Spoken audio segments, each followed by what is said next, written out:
আমি নবী আমার মনের ভিতরে উদয় হলো ঈসা নবী যদি তার উম্মতের জন্য ক্ষমা চাইতে পারেন, আর ইব্রাহিম নবী যদি তার গুনাহগার পাপী তাপী উম্মতের জন্য ক্ষমা চাইতে পারেন, আমি রাহমাতুল লিল আলামিন, আমি শাফিউল মুযনিবিন, আমি ইমামুল মুত্তাকিন, আমি সাইয়্যিদুল মুরসালিন, আমি মুহাম্মাদুর রাসূলুল্লাহ সাল্লাল্লাহু আলাইহি ওয়াসাল্লাম, আমি কেন আমার গুনাহগার পাপী তাপী উম্মতের জন্য ক্ষমা চাইতে পারবো না?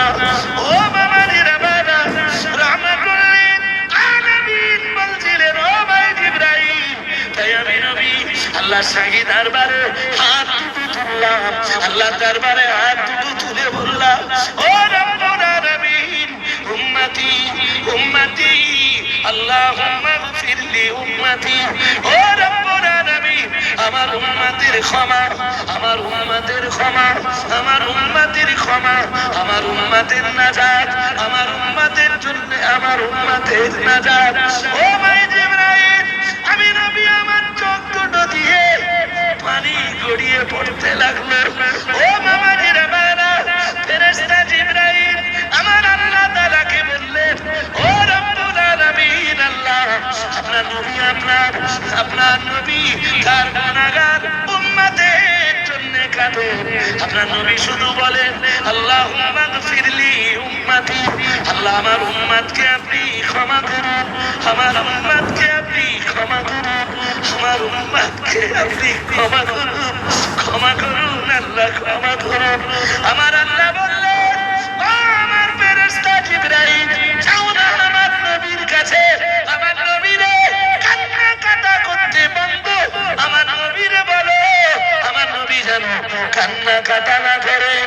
আমি আল্লাহ তাআলা বলে দিলাম, জিবরাইল আমার নবীরে বলেছে, ইন্না সানুরদিকা ফি উম্মতি, ও জিবরাইল যাও, আমার নবীরে যে বলেছে, আমি আল্লাহ তাআলা আমার নবীর গুনাহগার উম্মতদেরকে ক্ষমা করে দিয়ে আমার নবীকে আমি সন্তুষ্ট করে দেব। আর একটু মন খুলে বলেন, আরো আওয়াজ দিয়ে বলেন, নবীর কলেমা বলা এক পিস উম্মত জাহান্নামে থাকবে না। শুনছেন? আরে কথা বলেন না কেন? নবীর কালেমা বলা এক পিস উম্মত জাহান্নামে থাকবে, থাকবে। নবী বুখারীর হাদিসে এসেছে, সহিহ সনদে বর্ণিত, একদম সহিহ হাদিস। জি, রাসূলুল্লাহ টোটালে সুপারিশ করবেন 4 দফে। কয় দফ? কয় দফ? এই 3 দফে সুপারিশ হয়ে যাবার পর নবী মাকামে মাহমুদে এসে আবার যা বার করার মতো সব নবী বার করে দিয়েছেন। এবারে যা আছে সব ভেজাল। কি আছে? আরে কথা বলে না। তাদের কোনো নেক আমল নেই, কোনো নেক আমল, যা আছে সব বদ আমল। খুব মন দিয়ে শুনতে হবে। নেক আমল নেই মানে ধরুন নামাজ নেই, রোজা নেই, হজ নেই, যাকাত নেই, দান সাদকা নেই, মদ আছে, জুয়া আছে, জিনা ব্যভিচার আছে, অত্যাচার আছে, অবিচার আছে, জুলুম আছে, সব আছে।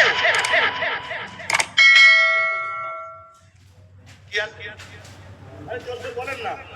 হ্যাঁ, এই মাদারি মালঞ্চ বলি, টোটাল মালঞ্চ চত্বরের মুসলিম চত্বর বলি, এই যত মুসলমান পাড়ায় যত লোক আছে কলেমা অস্বীকার করে কেউ?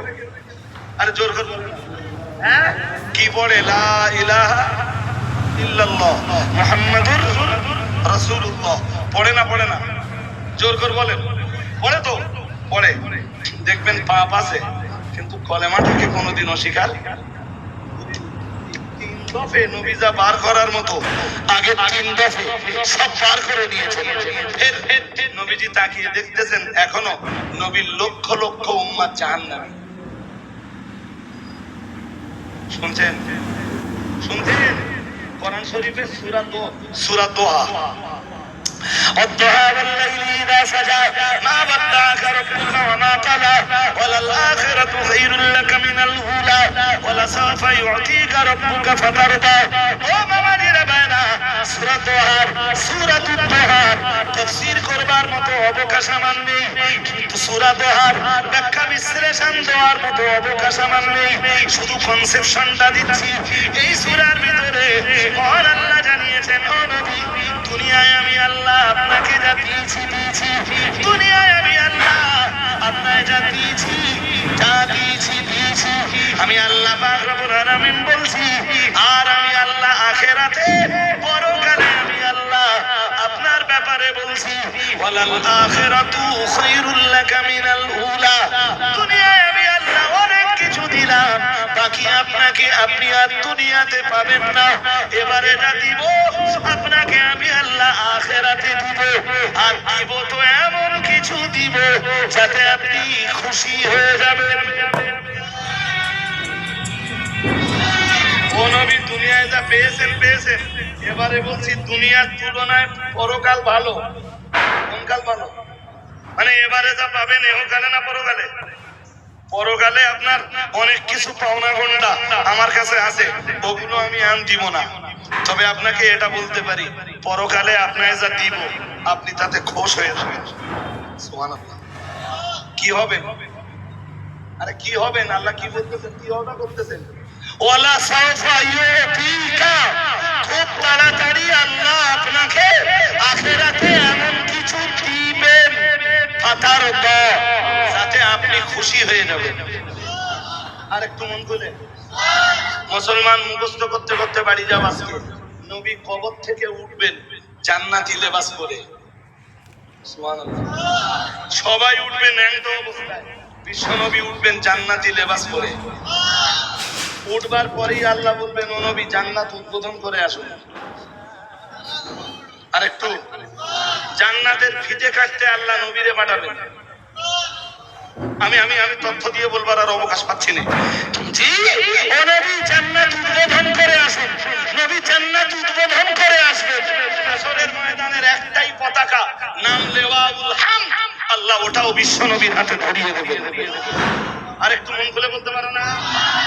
জি।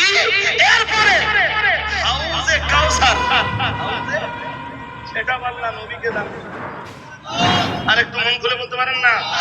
কাউসার আসলে জান্নাতের এক নদী, হাশরের ময়দানে ওই নদী থেকে পানি নেমে আসবে দুই নালা দিয়ে।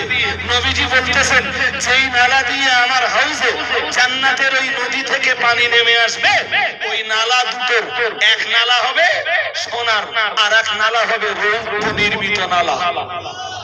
আমি আমার গুনাহগার উম্মতকে ওই নালা থেকে হাশরের ময়দানে পানি পান করাবো। ওই হাউস থেকে আমার গুনাহগার উম্মতকে আমি পানি পান করাবো। আরেক পানি করে বলতে পারেন না? জি।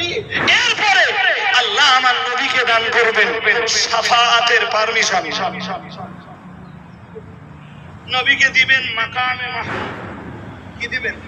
আমার ব্যাখ্যা দেওয়ার সময় নেই, বলো।